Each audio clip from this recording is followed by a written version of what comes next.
Hi, welcome back to another lesson in making our top-down zombie shoot 'em up game. In this lesson today, we're going to work on improving our world graphics a little bit, looking at some more images, and start making our first zombie sprite. So let's go ahead and copy our lesson 10 folder. Let's make a lesson 11 folder now. And I have several files that I want to include.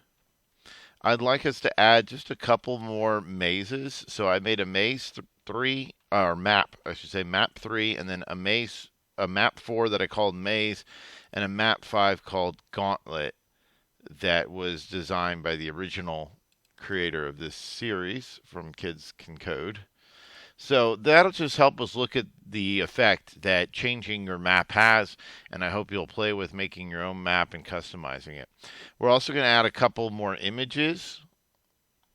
We're going to add, I got this tile 11 and zombie 1 hold. So we'll just copy those and paste them right in there. And I'll make these images available to you.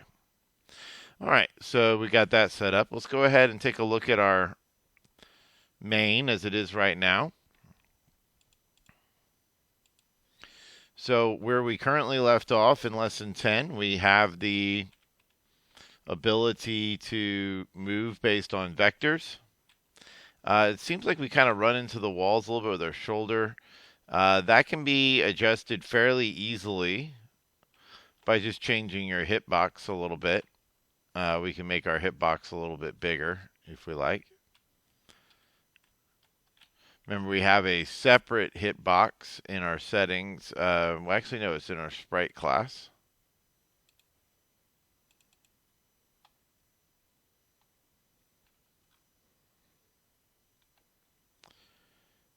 And you see our hitbox rect is the size of a tile.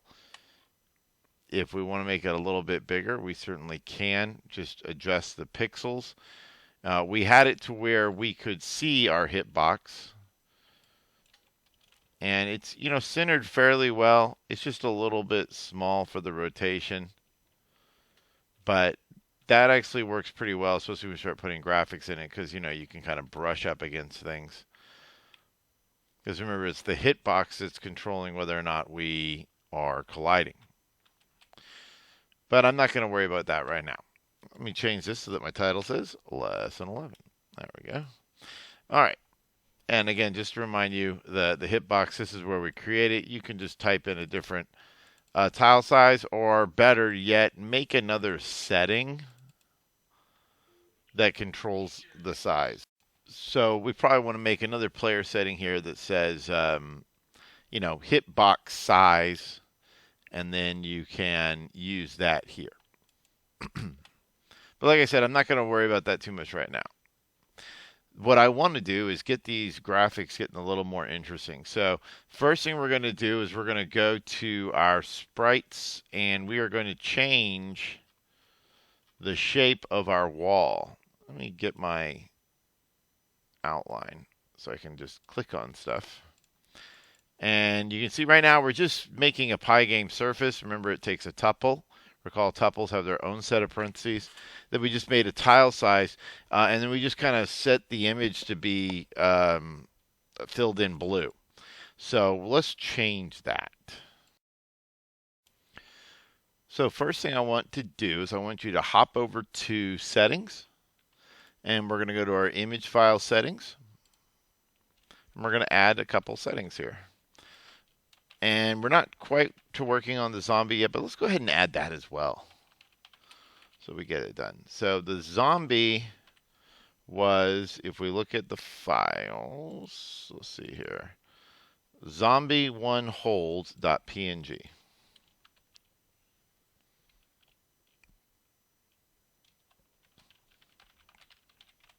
So all that's doing is setting the name of the file. It's not got the full route to it. We'll load that up in our main. Got my wall image file there. Now I'm going to get my zombie image file and put its name there as well. Oh, you know what? I put that in the wrong place, didn't I? Let's grab that. That's the zombie. The wall is called tile11.png. And I got that from one of the Kinney's assets. I'm not sure which one I grabbed it from. Probably the top-down shooter.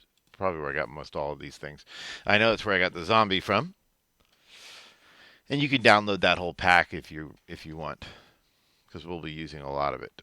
All right, so that's our settings. Now let's go to our main, and in our main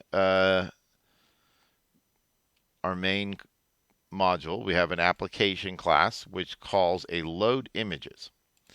And first thing we do is we get a copy of our images directory. In it, we created our gain directory, which just uses the os.path.directory name method to find the directory that contains this file. And that could be a really long directory name. It could be C : documents : Python projects, slash or whatever, not colon, but slash. These could be a long name of things. So it's nice to just have it stored in a short little gain directory. And then we use os.path.join to join the images. So it's going to just add, if it's Windows, it'll add that slash and then images. But it's platform independent. So if you're on a Mac, it'll switch directory names just like it's supposed to. And after doing that, we loaded a player image file by joining the images directory of the player image file. So we're just going to follow the same kind of procedure here. We're going to say zombie image file, and I know that we're not working with the zombie yet, but we're going to need it, so we might as well. os.path.join images directory, and it was called zombie image file, which is just the file name. So I've got, all caps zombie image file to a lowercase, because this is different. Remember, caps matter. And I know it's a little confusing, but this is the name of the file, just the last part of the file name. This is the full file name. Now that I've got the full file name, I'm ready to load it. So we'll call it self.zombieimage. And I spelled out image with player, so I guess I'll be consistent. And that's where we use our pygame.image.load. It takes in the path to a zombie image file. That's probably what I could call it, zombie image path. So zombie image file dot convert, which makes it visible on our screen for our current settings. But we're also including the term alpha. So we run the convert alpha on that to make sure that transparency is maintained. It's a PNG. It has some transparency. We've heard of RGB. Well, there's really are now RGB for red, green, blue, alpha for transparency. So that maintains the alpha values. Very helpful. Okay. Next, let's go ahead and add the wall image. So wall image path, if you will, file equals os.path.join. We're joining our images directory, which is our game directory with the slash images, to the name of our wall image, which was called wall image file in all caps. Then we'll load it, and I'm leaving self on it so I can load it in the sprites folder. That's where we're going to be loading it.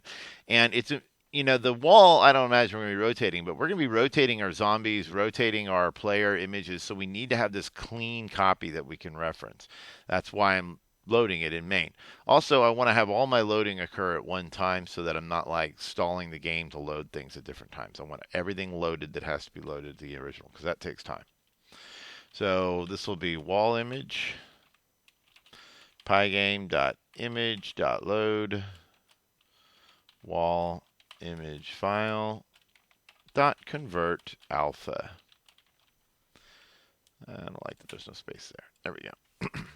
Okay, that takes care of loading our images. We're ready to use them. Let's go to our sprites and let's change this image. Oh, but you know what? I just remembered that image is for the wall. I'm gonna go. So let's go back to main, right where we left off. Actually, this wall image is not the right size necessarily. And if we change the size, it might be right now, but I want us to be able to change the size of our tiles based on what kind of effect we're trying to get easily. So we need to change the wall image since each wall section is a tile. So we need to scale this image. So when you scale the image, it returns a brand new image. It doesn't change the image. It takes the image, loads a new image with the properties that you want. So I'm going to save it back over itself. So I'm going to save my scaled version of wall image on top of itself. And that's it from the transform sub module in Pygame. And that function is called scale. And the scale takes technically two arguments: the image you want to scale, and then a tuple. So there'll be a set of parentheses inside that with the dimensions for length and width. So I'm going to be scaling my self.wall image. And I'll be doing it according to my tile size, which remember is a setting that we imported from our settings module. There we go.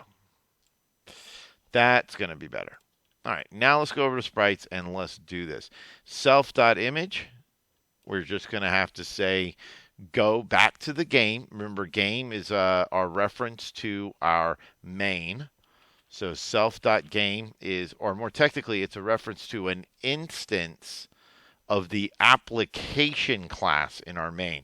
And that's where all that code is that had everything that had self in it in main, all these selfs, I have to access in sprites through my game reference. Just to review, when we create a wall, here's this creating a wall. Notice that one of the parameters we're sending is self. What is self? It is a copy of a reference to ourself, our application. So it just allows me to tie back. So my image is self.game. Remember, I have to put self.game anywhere there's a self and something I want to get here. So I'm saying self.game.wallImage. That's going to give me that copy that I need. And then, of course, from there, nothing else should change. I think, that's not a lot of changes, but that should make a dramatic difference right there. So there we go. It's not just the blue line. It's got that kind of checkerboard pattern. Kind of cool, right? All right. Super neat. Let's maybe make a couple of changes. Look at the background as well. So we could make it more of a ground kind of effect. If we go to, let me go to my outline here. Bigger the application, more this becomes helpful. Let's see here. Game draw. So right now we're just filling it with black.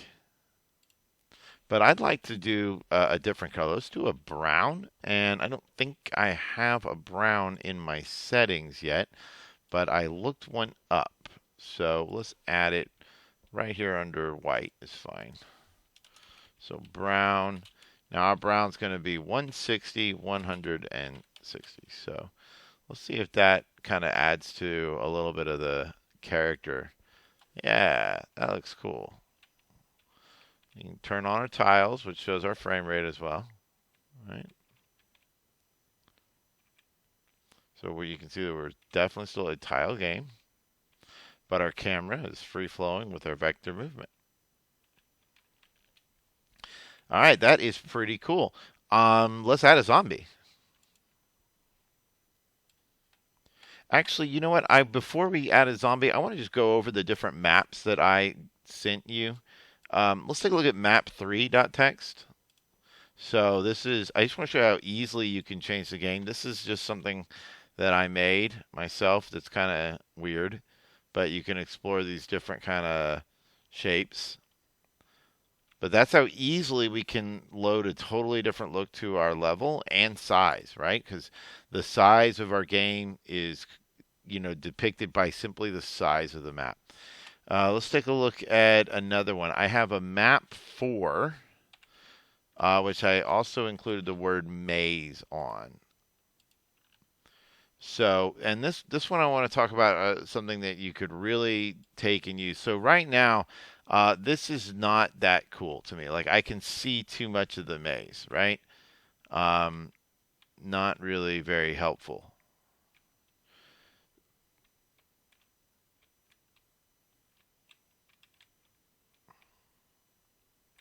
Well, I think, is that really the entire side? Or is there more over there? Oh, this is pretty small. But if we want to make this maze work better, let's go to our settings and let's change our tile size to 64.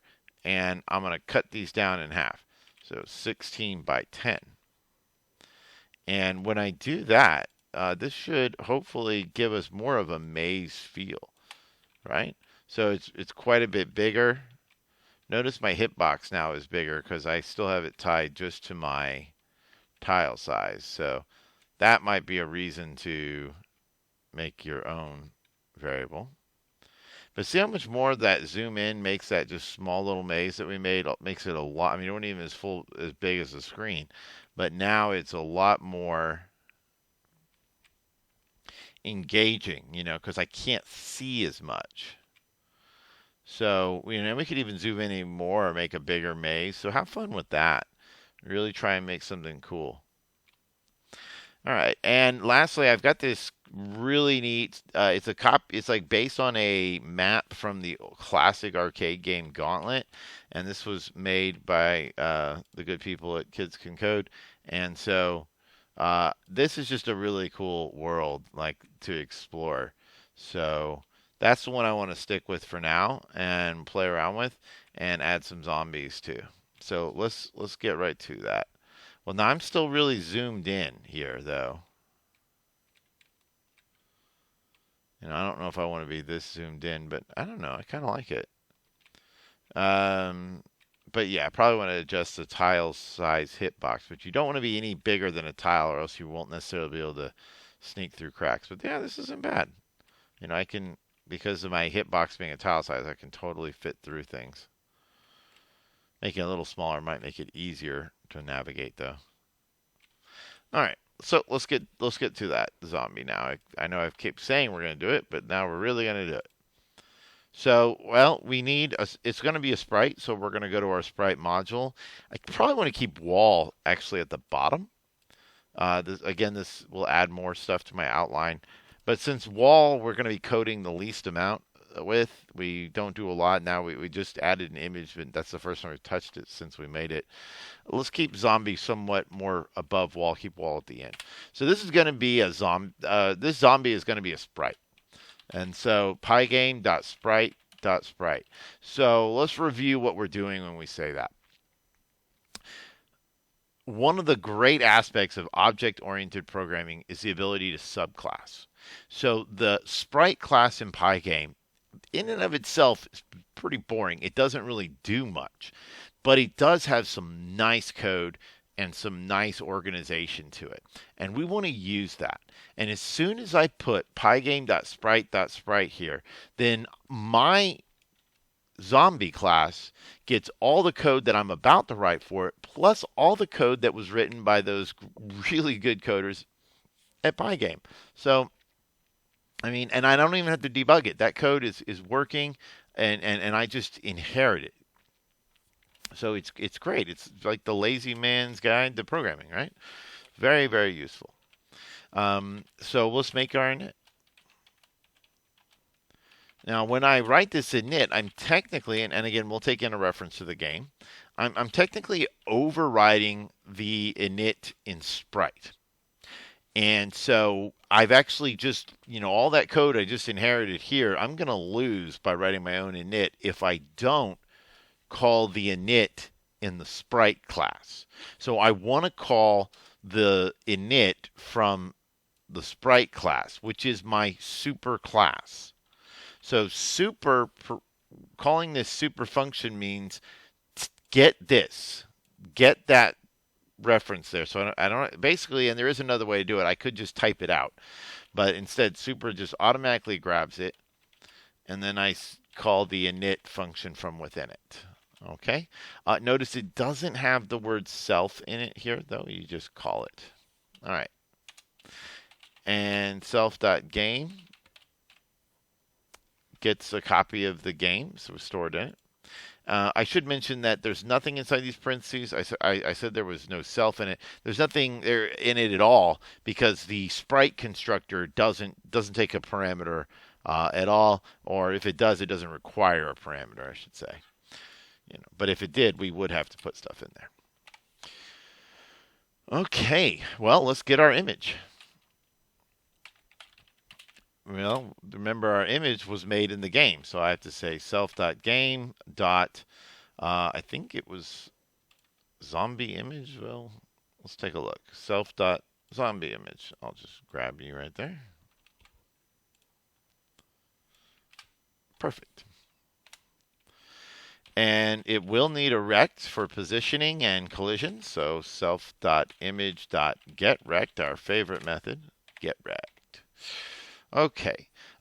We are using vectors, recall, to control our player. So I wanted to remind you that. Pygame.math.vector. We're going to be using vectors to control our zombie as well.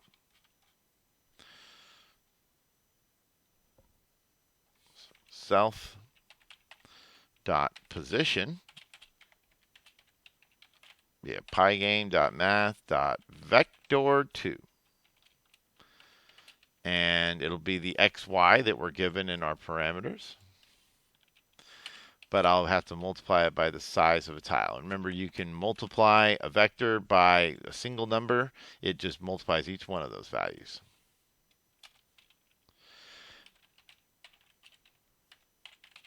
And we'll set the center of our sprite, our center of our positioning rectangle, at that position vector.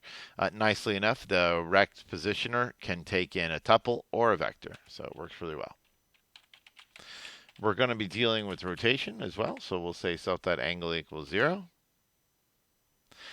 And I'm going to add it to my sprite group so that it gets drawn. Remember, the sprite group does a couple things. We call update, which calls the update method that we're about to write, calls the update method for all of our sprites, and it handles all the drawing. So in our main, we will call sprite group.update, and we'll call the sprite group.draw. So we got to have it in sprite group. But we're also going to have a special group that we need to make just for holding our zombies. So let's go back to main and let's add that. Let's see, where do we handle that? It's probably in our init. So here's where we create a group of wall sprites, a group of all sprites. Okay, just going to add some spaces here.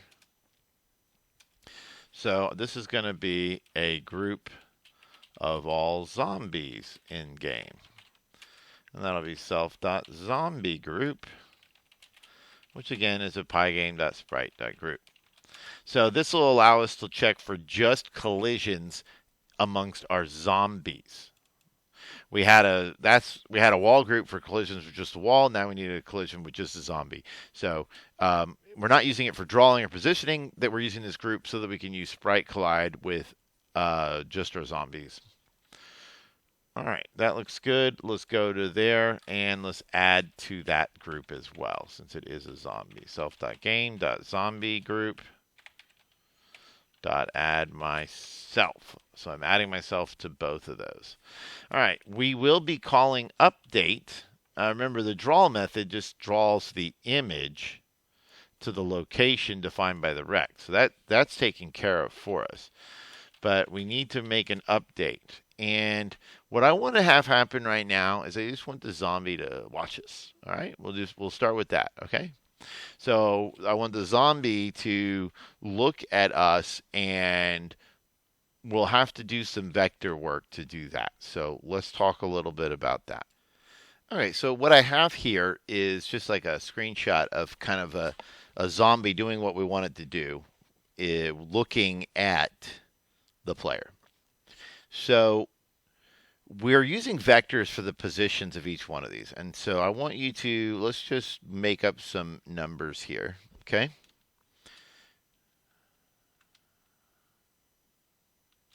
Trying to draw a grid here. If I can't do that. There we go. So let's say that the player is here. And the player's position is determined by the vector. And let's say that, just kind of guessing what it might be. Let's say 2, 5. 2 for the x and 5 for the y. And the zombie over here, let's just call that 8, 3. I use the angle brackets to show their vectors. Okay? Well, so what I want to do is I want the zombie to look in this direction.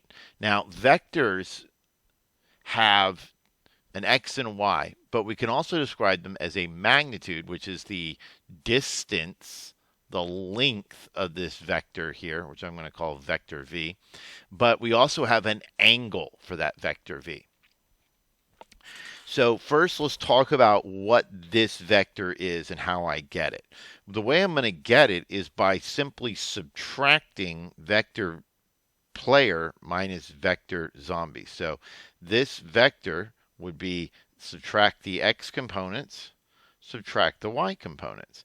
That's how we get a vector that goes from one point to another. We simply subtract the x points and the y points. But keep in mind, vectors are not like segments. They have a direction of movement. So I take where I want to end up, which is at P. This arrow is indicating that I start here and end there, minus where I started. And so that gives me a negative 6, 2.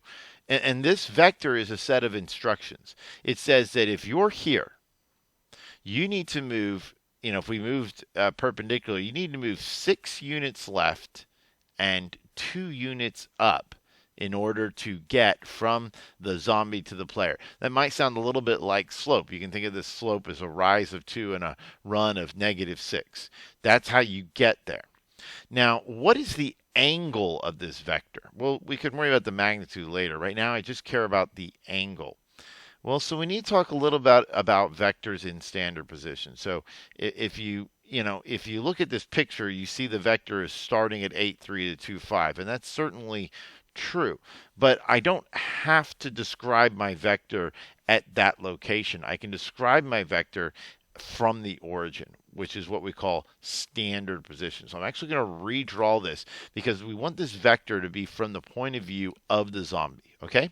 So the zombie has an origin at himself, right? So this is the origin right here. And now we see that our vector is really something like this, negative 6, 2. Because that's the negative 6, 2 is the point that you would end at if you applied this vector to the origin. So if you're standing at the origin and you move 6 units left and 2 units up, which I'm not drawing very well. I know the 2 is not the scale, but that should show you that is where you would end up, right? If you're at 0, 0 and you moved 6 to the left and 2 up, you end up at negative 6, 2. Now, it happens that we got that from starting at 8, 3 and doing that vector end at 2, 5, but that's the same direction of movement. So, which allows me to more easily talk about this angle that is created here. So this in mathematics, we talk about the positive x-axis as being 0 degrees, and then this is 90, 180, 270. So we rotate through the quadrant 1, 2, 3, 4. So we're talking about how much rotation here. Well, there's a nice handy method in Pygame about calculating the angle between two vectors. There's a mathematical formula. It's not too bad, but we're going to use the one that's built in for us. So I've got my vector here. I just need another vector graphed at standard position to represent the x-axis. And I can use any vector I want that goes along here. So I could use 8, 0 or 7, 0. As long as that y-coordinate is 0, it's fine. But we're just going to use the vector 1, 0. That is clearly on this x-axis. And that's just kind of a nice bit of internal commenting that when we say 1, 0, that we mean the normal vector going straight to the right. So that's what we're going to do. We're going to subtract these two vectors and then calculate the angle between the resultant vector and the vector 1, 0. Let me show you how we code that in. It's not too bad. We're in sprites. So here's us getting the angle between the two. Okay, so we're going to be setting. Let's get our vector. Okay, so I'll just call it vec. All right. Self.game.player position vector. So that's our player's vector. Remember, we have to access it through self.game. And then our minus ourself. So that's simply me right there coding the player minus the zombie. Remember, if we want to go from zombie to player, you have to subtract player minus zombie. So we're coding a zombie class, so self is zombie. So self.game.player is the player, and self is the zombie. Perfect. Now I'm just going to get that angle by using pygame.transform.rotate. Oh, wait, no, that's for, sorry, I'm looking in my notes and I'm one step ahead. Sorry. This is actually a method from the vector class. So take the vec, and I want the angle to, we're going to make another vector for 1, 0. So call the vector constructor 1, 0. So this will give me the angle to that vector. Perfect. And now I can set my image to self pygame dot transform dot rotate. Oh, this angle here, I need to say self that angle, or else it's not permanent, right? So self that angle is the angle to this vector 1, 0. Okay. And I want to set my image to match that angle by rotating the original clean image, which remember is in self.game.zombie image, I believe. Let me check. We got it up here, self.game.zombie image, yeah. And pygame.transform is how we transform those images. We're going to be rotating it. And how much are we rotating? We're rotating it self.angle amount. Okay, that looks pretty good, but we need to get a new rectangle. So we'll say self.rect equals self.image.getRect.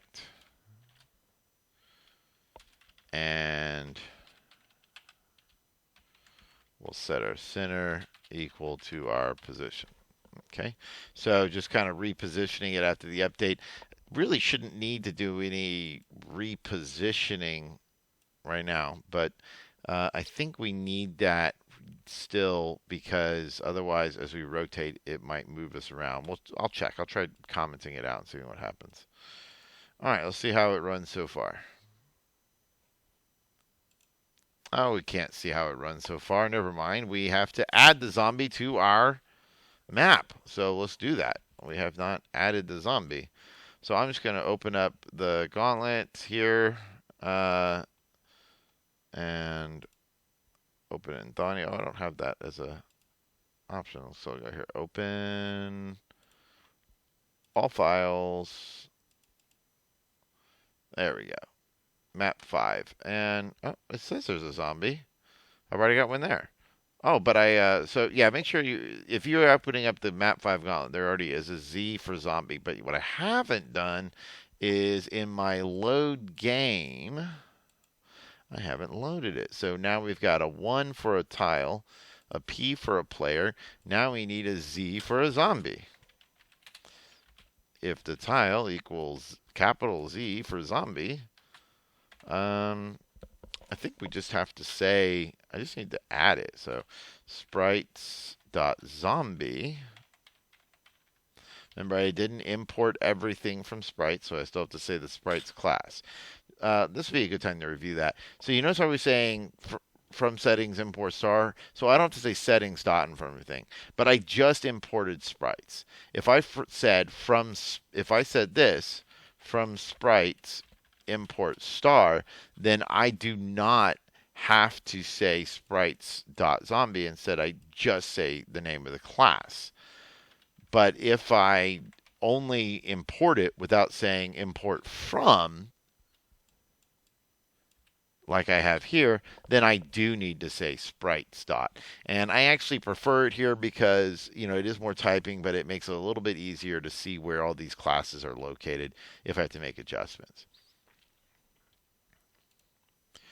And the parameters is simply the X and the Y and a copy of our application. So here's my copy of my application in main, and then my X and my Y. Okay. Now it should load that. Let's try running it, see if we see a zombie. Sprite is not defined. Oh, sprites. My bad. Has no attribute vector. It does not. It has an attribute vector 2. Vector 3 for 3-dimensional vectors, vector 2 for 2-dimensional. All right, trying again. Okay, there's my zombie. And as I run around the screen, it appears to be looking at me. So that's good. That's good. We've got a zombie looking at us. And I think now he knows which direction to run at me. But this is a good stopping place. So play around with your maps, play around with the settings and the designs of the walls.